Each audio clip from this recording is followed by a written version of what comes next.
CBI முன்பாக இரண்டாவது முறையாக விஜய் ஆஜராகி இருக்கிறார். முடிஞ்சிருச்சா விசாரணை, அடுத்த குற்றப்பத்திரிகை தாக்கலாக போகுதுன்னு சொல்றாங்க. எப்படி பாக்குறீங்க? எப்படி ஷார்ட் ஷீட்ல பேர் எழுதணும் சந்தோஷம். ஷார்ட் ஷீட் என்னன்னு தெரியுமா? குற்றப்பத்திரிகை. அதுல அவர் பேர் இருந்ததுன்னா மகிழ்ச்சி. இருந்துட்டா மட்டும் ஒரு குற்றவாளி ஆயிடுவாரா? புரிதலோட உண்மையா விசாரிச்சானா அந்த தான் குற்றவாளியா இருப்பான். புரிதலோட இருந்தா அந்த தான் குற்றவாளியா இருப்பான். இல்லையா கேஸ் சிபிஐக்கு போகும்போதே கேட்டு வாங்கிட்டு போனது அவர் தான். கேஸ் சிபிஐக்கு போகும்போதே எதுக்காக சிபிஐ இவர் கேட்டாரு, இவர் சிபிஐ கேட்டாரு, உண்மை வெளியே கேட்டாரு. பிஜேபி விஜயை கேட்டது, நீ வந்துருன்னு. அவங்க கேஸ் சிபிஐக்கு போச்சு, விஜய் பிஜேபிக்கு போவாரு. அப்படித்தானே இருக்கு. இப்ப பிஜேபியோட அசைன்மெண்ட் தானே விஜய். அது ஒண்ணு அவனுக்கு டவுட்டே வராது. ஏன் எங்களை பார்த்தா அங்கிள் அப்படின்னு கூப்பிடுற நீ அமித்ஷாவை கூப்பிட்டு பாரு, 1000 நினைய அடிப்பா வந்தாரு. மோடியை கூப்பிட்டு பாரு, அங்கிள் பேசிப்பாரு. இதெல்லாம் என்னது? அவங்களுக்கு ஒழுங்கப்பா ஒரு நடிகரை பத்தி எத்தனை தடுத்தாலும் அதெல்லாம் அது இப்ப சிபிஐ வளையத்து கூட இருக்கு. புரியுதா? அதனால இல்ல பின்னாலே சொன்னீங்க சிபிஐ விசாரணை கேட்டதே விஜய். அப்போ அவர் 3வது நாளே ஒரு வீடியோ பேசினாரு, வேற ஏதோ சதி திட்டம் இருக்கு, சில பேர் மேல சந்தேகம்லாம் இருக்குன்னு. அந்த ஆதாரத்தை கொண்டு போய் கொடுத்திருப்பாரு. அப்ப அவர் மேல குற்றம் இல்லைன்றதுனாலதான் தைரியமா சிபிஐ விசாரணை கேட்டிருப்பாரு. அப்ப குற்றவாளிகளை பிடிச்சிருவாங்கல்ல சிபிஐ. அதானே நாங்களும் இங்க எதிர்பார்க்கிறோம். குற்றவாளியை பிடிக்கிறானோ இல்லையோ பிஜேபி விஜய் பிடிச்சிருவான். எப்படி சார் பிடிப்பாங்க? இவர் தான் சார் தைரியமா கேட்டதானே சார் இந்த கேஸே. சார் தமிழ்நாட்டுல விஜய் இப்ப என்ன பிடி கத்த கட்டி சாதிச்சுட்டாரு. இப்ப தமிழ்நாட்டுக்கு அரசியலுக்கு வந்தாரு, கொண்டு வந்து விட்டவங்களே பிஜேபி காரன் தான். நீ போப்பா, ஜோசப் விஜய்ங்கிற ஒரு பேருக்காக போ. சிறுபான்மை ஓட்டல்ல இந்த திமுக காரனை நம்பிதான் இருக்கு. ஒன்னை நம்பி வரட்டும், ஓட்ட பிரின்னு அனுப்புனாங்க. ஒரு நாளாவது பிஜேபியால இந்த சிறுபான்மையினருக்கு வர ஆபத்து, இயேசுநாதருக்கு வர ஆபத்து, நபிகள் நாயகத்துக்கு வர ஆபத்தை இருந்தாலும் தடுத்தாங்க. இல்ல இத்தனை வருஷம் அரசியல் இருந்தாரு ஜோசப் விஜய்னு. என்னைக்காவது பிஜேபி எழுத்து சர்ச்சுக்கு ஒரு பிரச்சனை கேட்டாரா? சர்ச்சி ஃபாதருக்கு ஒரு பிரச்சனை கேட்டானா? அல்லாவுக்கு ஒரு பிரச்சனை கேட்டாரா? அல்லா கோயிலுக்கு ஒரு பிரச்சனை கேட்டாரா? பாபர் மசூதி இடிக்கும் போது இவங்க பால் குடிச்சிட்டு படுத்திருந்தாரா? என்ன சார் அந்த அளவு ஒரு அரசியல் வருது? பாவம், ஒண்ணு புரிஞ்சுக்கங்க, அந்த அளவுக்கு விவரம் தெரியல. அந்த ஆளோட மதத்தையும் அந்த ஆளுடைய கொள்கையும் கோட்பாடுகளையும் கடைபிடித்து அது காப்பாற்றப்படணும்னு நினைக்கிறவரு கலைஞர் பெற்ற புள்ள ஸ்டாலின் தான். புரியுதா? எம்மதமும் சம்மதம் சொன்ன ஒரே கட்சி திமுக. எல்லா மதமும் சம்மதம்டான்னு. நீங்க என்ன அவனை ஒதுக்கி விடுறீங்க? சிறுபான்மையினருக்கு ஆபத்தே வரக்கூடாது அப்படின்னு நாங்க குரல் கொடுப்போம். உடனே என்ன சொல்லுவாங்க, நீ பாய் கூப்பிட்டா போற, கிறிஸ்டின் கூப்பிட்டா போற, இந்துக்கு வர்றதில்ல. ஏன்னா இந்தே நாங்க தரேன், என் முண்டாட்டி இந்தி, என் பிள்ளைங்க இந்தி, எல்லாம் இந்து தான் முத்திரம். நான் ஏன்டா என் வீட்டுக்கே விருந்தாளியா வரணும்? அவங்க நம்மளோட பங்காளிகளா, நம்மளோட உறமுறைங்க, மாப்பிள்ளை மச்சான். அதுக்கே அவங்க வீட்டுக்கு போறோம். அது புகுந்த வீடு, இது பிறந்த வீடு, முடிஞ்சு போச்சு. இவங்களுக்கு என்ன பலிக்குது இப்ப இடையில? உடனே ஆகும்னா திமுக சிறுபான்மையினருக்கு சப்போர்ட்டா இருக்கு, அதை பிரிக்கணும், விஜய் கொண்டு நிறுத்தணும். அதனால அப்படியே பிரிச்சுட்டு போ. திருமாவளவன் இருக்க ஆள் எல்லாத்தையும் அப்படியே கழட்டி ஓட்டிட்டு போயிடு. அதை ஒரிஜினல் போனா இங்க அப்படியே அம்பேத்கருக்கு கீழே இருக்க அத்தனை பேரும் போன மாதிரி ரூமரை கிடக்குறாங்க. அது ஆம பூந்த வீடும் ஆத ஒரிஜினல் பூந்த வீடும் ஒண்ணு. அந்த கட்சியை நாங்களும் அடக்க பண்ண வேணாம். அதெல்லாம் 6 மாசத்துல அண்ணனை அவரே அடக்க மாட்டோம்.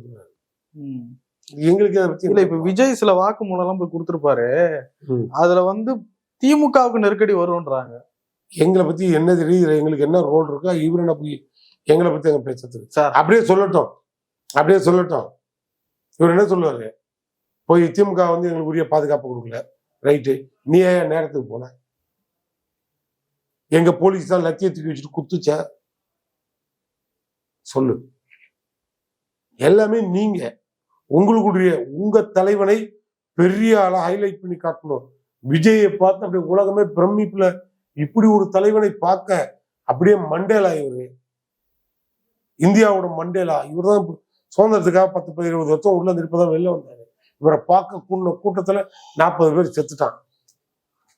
இந்த மானங்கட்ட இல்ல பொழப்பு அங்க போய் சிபிஐ வெளில விசாரணையில பேசக்கூடாது. விஜய் ஒண்ணு சொல்லியிருக்காராம், அப்படி தகவல் வருது. நான் போலீஸ நம்பிதான் போனேன். இந்த தமிழனுக்கெல்லாம் சூடு சொரணம் மான ரோசம் வெக்கலாம் இருந்தா இந்த மாதிரி நடிகன் மூஞ்ச பார்க்க 40 பேர் செத்துக்க கூடாது. எதுக்கு மோகத்துல சுத்துறானு பிச்சைக்காரங்க மாதிரி. சார் அவர் கட்சி தலைவர் சார், இப்படிலாம் சொல்லலாமா சார்? முதல்ல நடிகனை பார்த்து தான் சார் போய் செத்தான். கட்சி தலைவனை கிழிச்சான். கட்சி தலைவனா என்ன அர்த்தம்? கட்சி ஆரம்பிச்சு என்ன எதுக்கு நீ போராடி கட்சியில கொள்கையை ஜெயிக்க வச்சிருக்க? உன் கொள்கை என்ன? எந்த கொள்கையை ஜெயிக்க வச்சிருக்க?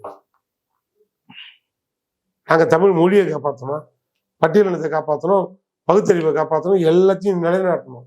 அதனால எங்களுக்கு கொள்கை இருந்தது. அந்த கொள்கையை நிறைவேற்ற ஒரு கட்சி தேவைப்பட்டது. அந்த கட்சி தேவைப்பட்டது. கட்சிக்காக நாங்க வந்தோம், ஆட்சிக்கு வந்தோம், கட்சியின் கொள்கையை நிறைவேற்றலாம். அமைதியா இருக்கு தமிழ்நாடு. உனக்கு இப்ப எங்க வலிக்குது? இங்க அமைதியா இருக்கிறதுனால நீ எல்லாம் மதம் முடிச்சு போய் சினிமாக்காரன் மோகத்துல கிளப்பி விட்டு அவன் தின்னுட்டு வீட்டுல படுத்திருக்கவனை தூக்கி பேங்க்ல எப்படி திருடுறது, எப்படி கொள்ளடிக்கிறது, எப்படி கொலை பண்றது, எப்படி சுடுறது, எப்படி அண்ணன் முன்னாடி தள்ளிட்டு போறது, அக்கா புருஷனை தள்ளிட்டு போறதுன்னு படம் எடுத்து தமிழ்நாடை கெடுத்து குட்டிச்சோராக்கணும்ல இவனோ கம்பெனி. இதுல வேற நீ வேற அவரு கட்சிக்கு தலைவரான அவர் சிபிஐல போய் சொல்லியிருக்காராம், அப்படிதான் தகவல் வருது. போலீஸை நம்பிதான் நாங்க போனோம் அப்படின்னு இருக்காராம்.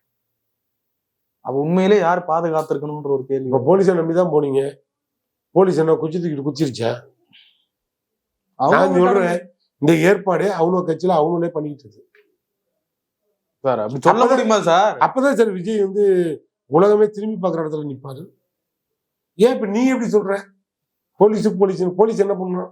போலீஸ் பாதுகாப்பு தான் கொடுத்தது. ஆமா, என்ன ஒவ்வொருத்தருக்கும் நடுவுல போலீஸ் போய் நின்று பிரிச்சு கொடுக்குமா? இல்ல அங்க ஆபத்து நடக்குதுன்னா பர்மிஷன். ஆபத்து நடந்தா என்ன 5 போலீஸை உள்ள தள்ளி கொள்ளணுமா? என்ன நாங்க பர்மிஷன் கொடுக்கல? டைம் டு டைம் கொடுத்தோம். கூட்டத்தை லிமிட்டா கூட்டுக்கணும். இல்ல கூட்டத்தை கொடுத்து பாதுகாப்பை நீ கொடுத்துக்கணும். 2 இளவும் கிடையாது. 50 பேரை கொண்டுட்டு நீங்களே கொண்டுட்டு உன் தலைவனை அப்படியே போப்பாண்டவர் மாதிரி காட்டுறதுக்கு என்னடா அது? நாடா இல்ல புறம்போக்காது. ஸ்டாலின் அவர்களே சொல்லியிருக்காரு, எந்த தலைவனும் தம் தொண்டர்கள் சாவதை விரும்ப மாட்டார்கள். அவரு முதல்வர், அவர் ஒரு கட்சி தலைவர், அப்படி போயிடலாம். என்ன அப்படி இல்லை. நான் ஒரு சாமானியன், அடித்தட்டு மக்கள். என் பார்வையில் இப்படிதான் இருக்கு. இந்த அயோக்கியத்தன வேலையை இந்த பொருளே பண்ணியிருப்பானு எனக்கு தோணுது. முடிவு வரட்டும், அப்புறம் பார்த்துப்போம். சரி, இந்த விசாரணை நீங்க ஒரு வழக்கறிஞர் கூட எந்த திசையை நோக்கி போகுது? என்ன நடக்க வாய்ப்பு இருக்கு இந்த விசாரணைங்கிறது? சிபிஐக்கு போனா அது தவறான திசையை நோக்கி தான் பயணம் பண்ணணும். அது அரசியலா தான் பயணிக்குது. அரசியல் தான் பண்ணிட்டு இருக்கானோ. அதுல யாருக்கு எதிராக போகுது? அது யாருக்கு எதிராக போகணும்னா விஜய் எப்படி எல்லாம் வளைஞ்சு போகணும், வளையாம போகணுங்கிறத இனிமேல் சிபிஐ தான் முடிவு பண்ணும். ஜனநாயகன் விஜய் குற்றவாளியா, ஜனநாயகம் படம் ரிலீஸ் ஆகணுமா, இதெல்லாம் நீ கொடுக்குற ஆதரவை பொறுத்து இருக்கு. ஜனநாயகன் வழக்கு மறுபடியும் வந்திருக்கு. சென்சார் போர்டு நிறைய வாதங்களை முன் வச்சிருக்கு. எப்படி பாக்குறீங்க? நான் அந்த படத்தை பாக்குறது ஐடியாவே இல்லை. பிரச்சனை எப்படி சார் பாக்குறீங்க? அது எனக்கு என்ன பிரச்சனை? அதுல என்ன பிரச்சனை இருக்கு சொல்லு. நான் தான் இப்படி சொல்றேன், இந்த பயில இந்த கட் அவுட் கலாச்சாரம் இன்னும் ஒழியல. அதுக்கு நடிகர்களுக்கு கட் அவுட் வச்சு பால் ஊற்றி அதுல 10 பேர் செத்துக்கிட்டு தான் இருக்கான். என்ன பண்ண சொல்றேன், நானே அந்த கோபத்துல திட்டிக்கிட்டு இருக்கேன். நீ என்கிட்ட எப்படி பாக்குற? விஜய்க்கு இருக்கிற பிரச்சனை நான் கேட்கிறேன். தமிழ்நாட்டுக்கு பிரச்சனை வந்தா நாங்க கோர்ட்ல போயிட்டு நீதி கேட்டு வாங்கிட்டு நாங்க ஆட்சி நடத்துறோம். நாங்களே போராடி தான் எங்க முதலமைச்சரை ஆட்சிக்கு வந்தது போராடிக்கிட்டு இருக்கோம். நாங்களே போராட்ட களத்துல தான் வாழ்ந்துட்டு இருக்கோம். சனியை ஆரம்பிச்சதுல இருந்தே நாங்க போராடிட்டு தான் இருக்கோம். என்னைக்கு பிஜேபி உள்ள வந்ததோ, யாரும் சித்தாந்தம் வந்ததோ அந்நியாட்டு இருந்தே எங்களுக்கு இலவுதான். ஆகுன்னா ஏதாவது சும்மா கிடக்குறவங்க தூங்கி எழுந்துச்சா ஒரு கோயில போய் மணி அடிக்கிறாங்க. எதுக்குடா மணி அடிக்கிறீங்கன்னா, இங்க ஏசுநாதர் பிறந்திருப்பாருன்னு தோணுது. எங்க முருகன் கோயில் வாசல்ட்டு உள்ள ஏசுநாதர் இருக்காருன்னு தெரியலங்கிறாங்க. நேரம் சாந்தம் சர்ச்சில் போய் இங்க அங்கால பரமேஸ்வரி பூர்வீக பூமின்னு நினைக்கிறான்னு மணி அடிக்கிறான். என்ன இப்படி இருக்க இந்த பைத்தியக்கார பொருளை வச்சுட்டு எப்படி நிம்மதியா இருக்க முடியும்னு நினைக்கிறேன். இந்த நாடை கெடுத்து குட்டிச்சோராக்கணும், அமைதி பூங்காங்கிற வார்த்தையை அழிக்கணும். இதுக்கு ஒரு ஆயுதமா இவங்க அவ்வளவு பேர் வந்துடுறாங்க. இதெல்லாம் பாவம். ஏதோ தமிழ்நாடு முதலமைச்சர் இருக்க வரைக்கும் ஓடுது, இல்லைன்னா இங்க ரத்த ஆறு ஓடும். விஜய்க்கு இருக்கிற நாகரிகத்தை பாத்தீங்களா? திரைத்துறையில ஒரு பிரச்சனைன்னா அவர் இதுல அரசியல் செய்ய மாட்டார். இது வரைக்கும் அவர் வாய் திறக்கல, சட்ட ரீதியா போராடிட்டு இருக்காரு. எதுக்குதான் வாய் திறந்தாரு? நீட்டுக்கு கேட்டு போட்டு வாய் திறந்து போராட்டம் நடத்தினாரு. 50 பிள்ளைங்க செத்து போச்சே, போய் மோடிட்ட லெட்டர் சார் கொடுத்தாரு. மத்தவங்க பிரச்சனைக்கு இறங்குறாரு சார். என்ன அவரு பிரச்சனை? பிரச்சனைனா அவர் வாய் என்ன திறக்கல. பிரச்சனைக்கு வந்தாரு? அவரு இறங்குவாரு. அஜித் குமார் அவரு படம் அடிச்சாங்க, முதல்ல- வந்தாருல்ல. அவர் படம் முதல்ல ரிலீஸ் ஆகலன்னா போய் அந்த அம்மா ஜெயலலிதா போய் கை கட்டிட்டு நின்னாரு. அதுக்கப்புறம் படம் ரிலீஸ் ஆகலன்னா கலைஞர் நின்னாரு. யாருகிட்ட தான் நிக்கல அவரு. லீகலா அவங்க ஃபைட் எல்லாத்தையும் பண்ற பண்ணிட்டாங்க. யார் மேலயும் அரசியல்ல பழி போடலையே. இப்பதான் வரி கட்டா புலி ஒரு காருக்காக போய் மோடி கிட்ட நின்னாரு. அது உடுக்கன்னு இதெல்லாம் ஒரு அரசியல். சும்மா விஜய் டை அது யூஸ்லெஸ் கண்ணு, எதுக்குமே யூஸ் ஆகாது. சரி, விஜய் மேல இந்த மாதிரிலாம் நெருக்கடி வர்றதுனால அவருக்கு அனுதாபம் அதிகரிக்குதான். ஏற்கனவே ஜெயலலிதா அவர்களுக்கு வந்து பாத்தீங்களா, சொத்து குவிப்பு வழக்குல ஜெயிலுக்கு போனப்ப அனுதாபம் அதிகரிச்சு மறுபடியும் ஆட்சிக்கு வந்தாங்கல்ல, அது மாதிரி விஜய்க்கு அனுதாபம் அதிகரிக்குது. அனுதாபம் தானே வரட்டும். இன்னும் கொஞ்சம் நல்ல பரிதாபம். இப்ப அனுதாபம் சொல்லு, பரிதாபம்.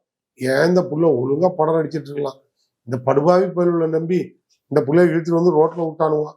பரிதாபமா இருக்கு.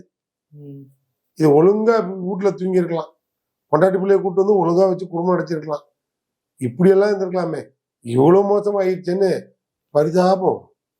அனுதாபம் வராதுப்பா, பரிதாபம். நிறைய விஷயங்களை போய் ரொம்ப நன்றி. நன்றி சார்.